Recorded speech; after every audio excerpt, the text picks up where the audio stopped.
نحمده ونصلي ونسلم على رسوله الكريم اما بعد اعوذ باللہ من الشیطان الرجیم بسم اللہ الرحمن الرحیم افتطمعون ان يؤمنوا لكم وقد كان فريق منهم يسمعون كلام الله ثم يحرفونه من بعد ما عقلوه وهم يعلمون صدق اللہ مولانا العظیم وصدق رسولہ النبی الکریم الامین ونحن على ذلك لمن الشاہدین والشاکرین والحمد للہ رب العالمین۔ پھر نہایت ہی محترم مکرم معزز دوستو، السلام علیکم ورحمۃ اللہ وبرکاتہ۔ آج میں نے سورہ بقرہ کی آیت نمبر 75 تلاوت کی ہے۔ اس میں اللہ رب العزت نے یہود کا ہی ذکر کیا ہے۔ مسلمان ان کے بارے میں حسن ظن رکھتے تھے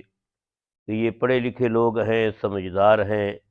اور یہ آسمانی کتاب تورات کو بھی ماننے والے ہیں، اہل کتاب ہیں، اور انہوں نے آپ صلی اللہ علیہ وسلم کی تعریفیں پچھلی کتابوں کے اندر پڑھ رکھی ہیں، تو ان کے دل میں یہ تمنا بھی تھی، آرزو بھی تھی، اور یہ چاہتے بھی تھے مسلمان کہ یہ اسلام میں داخل ہو جائیں، اور امید بھی تھی کہ یہ ہو جائیں گے، کیونکہ ان کے پاس پہلی آسمانی خبریں بھی ہیں آپ صلی اللہ علیہ وسلم کے بارے میں، اور صاحب علم لوگ بھی ہیں۔ تو اللہ رب العزت نے یہودیوں کی بری روش کا جو ذکر فرمایا اور مسلمانوں کو خبردار کیا کہ جو تم ان پر آرزو لگائے بیٹھے ہو، یہ وہ آرزو تمہاری پوری ہونے والی نہیں۔ یہودیوں کے بارے میں اللہ تعالیٰ فرماتے ہیں افتطمعون، کیا تم یہ خواہش رکھتے ہو یا طمع رکھتے ہو، ان یؤمنوا لکم، کہ تمہاری خواہش پر وہ ایمان لے آئیں گے، وقد کان فریق منہم، اور بے شک ان میں سے ایک ایسا گروہ تھا، یسمعون کلام اللہ، جو اللہ کی کلام کو سنتے تھے، ثم یحرفونہ، پھر اس کو بدل ڈالتے تھے، من بعد ما عقلوہ، سمجھنے کے بعد، وہم یعلمون، اور وہ جانتے بھی تھے، صاحب علم بھی تھے۔ تو اللہ رب العزت نے مسلمانوں کو یہ خبردار کیا کہ جو آپ کو ان کے بارے میں حسن ظن ہے وہ جو صحیح نہیں، کیونکہ یہ لوگ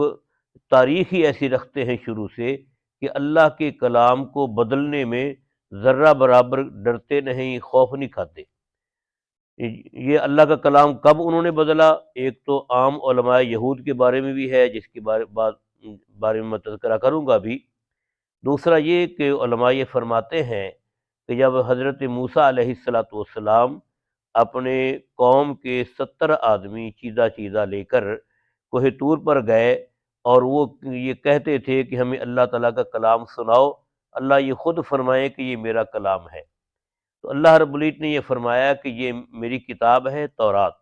اور میں نے یہ حکم دیا ہے، لہذا تم سب اس پر عمل کرو، اور میں نے تمہاری ہدایت کے لیے یہ کتاب نازل فرمائی ہے۔ یہ کلام تو انہوں نے سنا، اور پھر جب واپس آئے حضرت سیدنا موسیٰ علیہ السلام کے ساتھ، تو حضرت موسیٰ علیہ السلام کے ساتھ واپسی پر انہوں نے اپنی قوم کے اندر آ کر یہ بات کہی کہ اللہ رب العزت نے فرمایا تو ہے کہ یہ میری کتاب ہے، میں نے تمہاری ہدایت کے لیے نازل کی ہے، لیکن بعد میں آخر میں یہ بھی فرمایا تھا کہ اگر عمل ہو سکے تو کر لینا، نہ ہو تو نہ کرنا، یعنی کہ لازماً اس نے نہیں کہا کہ میری کتاب پر تم نے عمل کرنا ہے۔ تو سراسر اللہ تعالیٰ کی اس کے کلام کو بدل دیا۔ دوسرا یہ کہ جو ان کے اہل علم لوگ تھے، وہ تورات میں سے اپنی مطلب کی آیتیں تو نکال لیتے آیتیں، اور اگر ان کے کچھ خلاف ہوتی بات یا کچھ ان کو پیسہ دیا جاتا کہ یہ حکم بدل دیں، تو دنیاوی لالچ میں آ کر یہ اپنے مطلب کے لیے تورات کی آیتوں کو بھی بدل دیتے تھے، اس کے احکامات کو بھی بدل دیتے تھے۔ اس کا اللہ رب العزت نے ذکر فرمایا کہ ان میں سے ایسا گروہ گزرا، ان میں سے گروہ سے مراد وہ اہل علم لوگ ہیں جو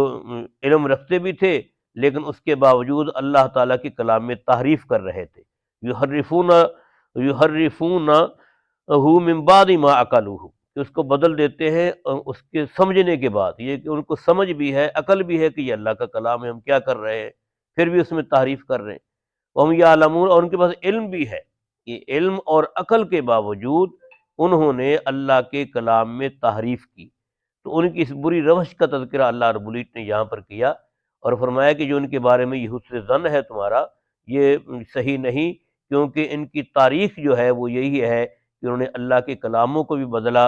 اور من مرضی کی باتیں کی، تورات کی آیتوں کو بدل ڈالا، تو لہٰذا ان کے ساتھ حسن ظن رکھنا یہ صحیح نہیں۔ اللہ رب العزت ہمیں یہودیت سے، نصرانیت کی چالوں سے محفوظ فرمائے اور صحیح اسلامی عقائد کے مطابق، نبی پاک صلی اللہ علیہ وسلم کی تعلیمات کے مطابق زندگی گزارنے کی توفیق عطا فرمائے، آمین۔